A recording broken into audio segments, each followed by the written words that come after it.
अब इस वक्त अयोध्या से आपको बता दें, भारतीय पत्रकार सुरक्षा कवच रजिस्टर्ड की जिला कमेटी अयोध्या की एक आवश्यक बैठक रविवार को आभा होटल में संपन्न हुई। पत्रकारों को होने वाली समस्याओं के बारे में चर्चा की गई। भारतीय पत्रकार सुरक्षा कवच के पदाधिकारियों ने पत्रकार सुरक्षा को लेकर लंबी चर्चा हुई और पत्रकार के ऊपर आने वाली समस्या का निस्तारण व कंधे से कंधा मिलाकर चलने वाले भारतीय पत्रकार सुरक्षा कवच के प्रदेश अध्यक्ष ने सभी पत्रकारों के साथ बैठक कर अपनी बात को रखा और पत्रकारों की बात को सुनकर सरकार से मिलने वाली तमाम सुविधाओं के बारे में पत्रकारों को अवगत कराया। पीड़ित पत्रकार के साथ न्याय की लड़ाई मैं हमेशा कंधे से कंधा मिलाकर लड़ूंगा।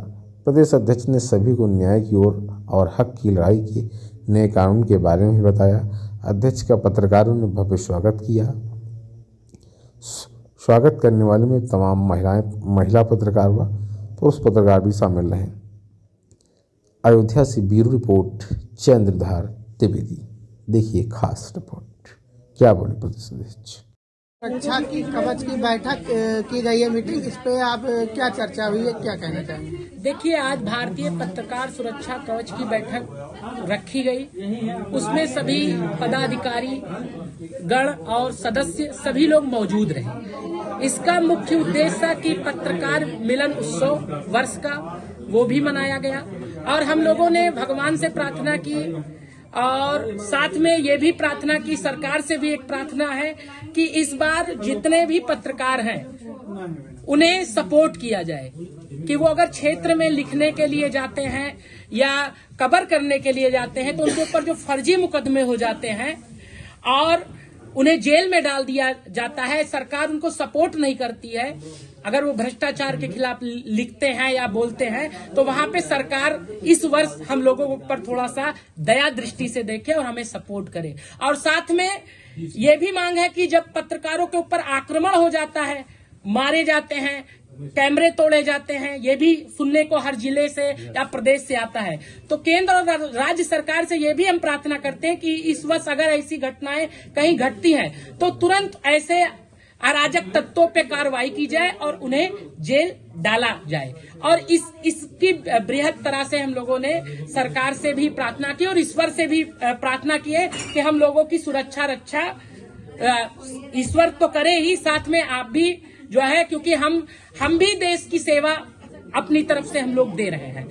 और आगे कुछ सवाल लेबो भैया तब। जैसे पत्रकार सुरक्षा कवच, भारतीय पत्रकार सुरक्षा कवच के तहत जो माननीय राज्यपाल जी को ज्ञापन दिया गया है, उसमें क्या कार्रवाई हो रही है? देखिए, ये हम लोगों ने जो ज्ञापन भेजा था अभी तो उसका, क्योंकि अधिकारियों ने कहा कि अभी 22 तारीख तक हम लोगों के पास व्यस्तता है और 22 तारीख तक आप लोग कोई चीज हम लोगों को डिस्टर्ब मत करिए। 22 तारीख के बाद उसमें क्या हुआ है उसके बारे में हम लोग जाके अधिकारियों से मिलकर फिर उनसे उसकी रिपोर्ट लेंगे।